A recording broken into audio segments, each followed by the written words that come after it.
You're watching Alabama's WVUA News at 6 with your award-winning news team, Lynn Brooks, Philip Coleman, weather with Richard Scott, and sports with Gary Harris. First, sad news for the city of Tuscaloosa. The death toll from the April 27th tornado is now growing. A Tuscaloosa man has died, bringing the death toll to 52. The mayor's office says 50-year-old Samuel Brassfield died September 16th. After talking with Brassfield's relatives, officials determined that Brassfield's death could be linked to the April 27 tornado. The mayor's office expects the number of tornado-related deaths to increase in the coming weeks.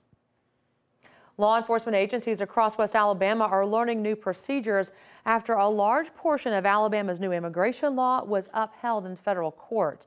Police officials will meet with the city attorney to help better understand what is required and what's restricted. Chief Steve Anderson says he hopes to keep the trust between his officers and the community, but they must enforce the law. Anderson also says the law is complicated and will take some time before his officers are fully trained. The immigration law that the state of Alabama has passed is a very complicated law.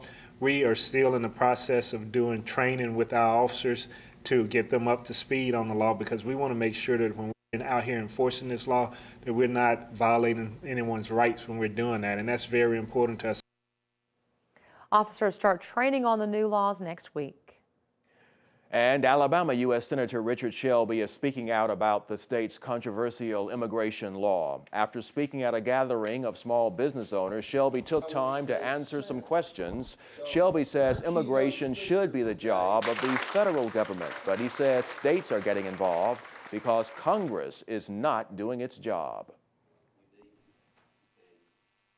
Well, I think the federal government is going to have to enforce the laws, and they haven't. Most of the time, they don't know who's in this country. Millions of people come to this country legally each year. A lot of them don't go back. We don't know who they are. A lot of them come over the border looking for a better way of life. We understand that. A lot of them work hard.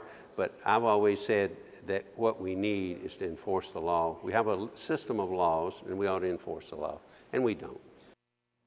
And observers say that people on both sides of this issue are likely to appeal the federal court's ruling. The immigration law is also affecting Alabama employers. Officials saying all employers will soon have to enroll with the federal E-Verify system. Employers who get state contracts, grants, or incentives must enroll in the system by January 1st. Other employers have until April 1st.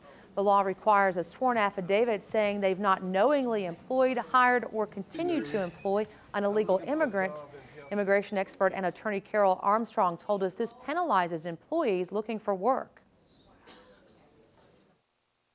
It's going to make folks pretty leery of entering into contracts with folks who are or may be unlawfully present in the United States. Alabama Governor Robert Bentley says larger pieces of the legislation simply cannot be considered until a later hearing. This case could ultimately go to the U.S. Supreme Court. Today, GE Aviation, an industry that recently moved to this state, held workshops for West Alabama small business owners. GE wants to explain to local businesses what they need to do to manufacture products for the aviation industry. GE is building an engine manufacturing plant in East Alabama and is looking for companies to help supply engine parts. Mike Sims with GE Aviation says the company hopes to help small businesses qualify to become qualified, certified production industries for the aviation products.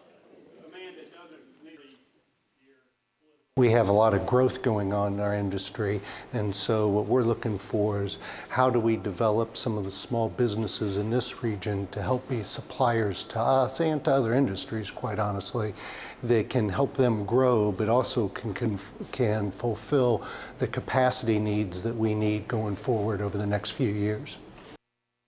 And if you missed today's meeting and you are interested in getting more information, you can find GE Aviation by going to our website, that's WVUATV.com, and click on Numbers and Links. It's time for Ferris wheels, funnel cakes, and candy apples. All that fun starting tonight at the West Alabama State Fair and Expo at Sokol Park in Tuscaloosa. Today we caught up with the crew putting the final touches on all the rides and the yummy food. And tonight you can catch some of your home team out at the fair. I will be there. Also Claire Huddleston, Danny Salter, and Chief Meteorologist Richard Scott, who, by the way,